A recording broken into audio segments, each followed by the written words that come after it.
اور ایک بڑا خوبصورت واقعہ ہے رمضان کا، کہیں سے بکرے کی سری پکی ہوئی آ گئی تو آپ بڑے شوق سے کھا رہے تھے، اور ساتھ ارباز بن ساریہ بھی تھے، حضرت علی بھی تھے اور حضرت مقداد بھی تھے، 3-4 آدمی سری کھا رہے تھے۔ بلال رضی اللہ تعالیٰ عنہ آئے کہ یا رسول اللہ سحری کا ٹائم ختم ہو گیا ہے، میں اذان دینے جا رہا ہوں، آپ کھانا پینا بند فرما دیں۔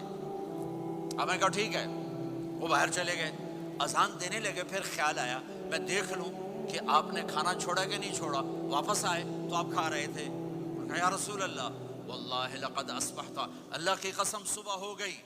آپ نے ہاتھ پیچھے کر لیا، کہا ارے بلال نہیں ہوئی تھی، نہیں ہوئی تھی، تیرے قسم کھانے پر اللہ نے پہلے نکال دیا اس کی، کہ تیری قسم جھوٹی نہ پڑے۔ حضرت علی نے فرمایا اگر بلال قسم نہ اٹھاتے تو جب تک میرے نبی کھاتے رہتے اللہ صبح کو پیچھے ہٹاتے جاتے۔ دیگ پک رہی تھی، ابو عبیدہ رضی اللہ تعالیٰ عنہ بن جراح وہ دیگ پکا رہے تھے، بکرا۔ آپ نے کہا ابو عبید یہ مجھے بکرے کی دستی پکڑانا، اگلے بازو، آپ کو اگلے بازو کا گوشت پسند تھا، گردن کا گوشت پسند تھا، یہ کمر کے پٹھ کا گوشت آپ کو پسند تھا، دودھ پسند تھا، برنی کھجور پسند تھی، عجوا کھجور پسند تھی، تازہ روٹی پسند تھی۔ آپ یا تازہ کھاتے تھے یا فاقہ، تھوڑی طرح نہیں 8 دن پکا کے فریڈاں ٹھوک دے ہو تو کٹ کے گرم کیتی رکھو تو کھاتی رکھو، یا آپ تازہ کھاتے تھے یا فاقہ فرماتے تھے۔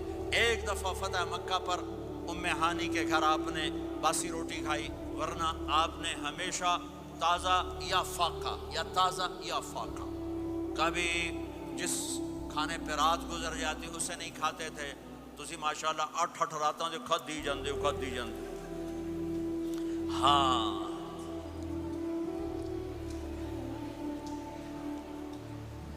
تو کہنے لگے عبید یہ دستی پکڑانا، تو انہوں نے ایسے بکرے کا بازو نکال کے پورا آپ نے یوں پکڑا، نوچ کے پھینکا، کہا دستی پکڑانا، انہوں نے یوں نکالا لوئی سر، آپ نے پکڑا کھایا، کہا مجھے بکرے کا بازو دستی پکڑانا، کہا یا رسول اللہ بکرے کی 2 ہی ہوتی ہیں۔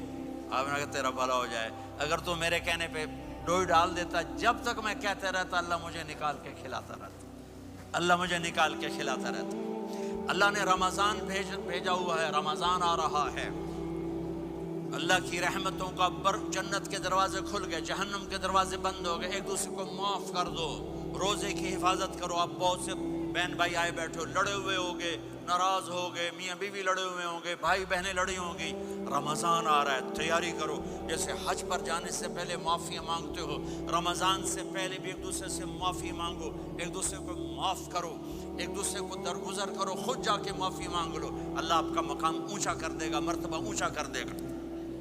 آخری رات اللہ تعالیٰ فرماتے ہیں جاؤ، تمہارے رات کی قیام اور دن کے روزے کے بدلے تمہیں سب کو معاف کر دیا، مانگو۔ اور ایک رات اللہ نے شب قدر بنائی جو 1000 راتوں کے برابر کر دی۔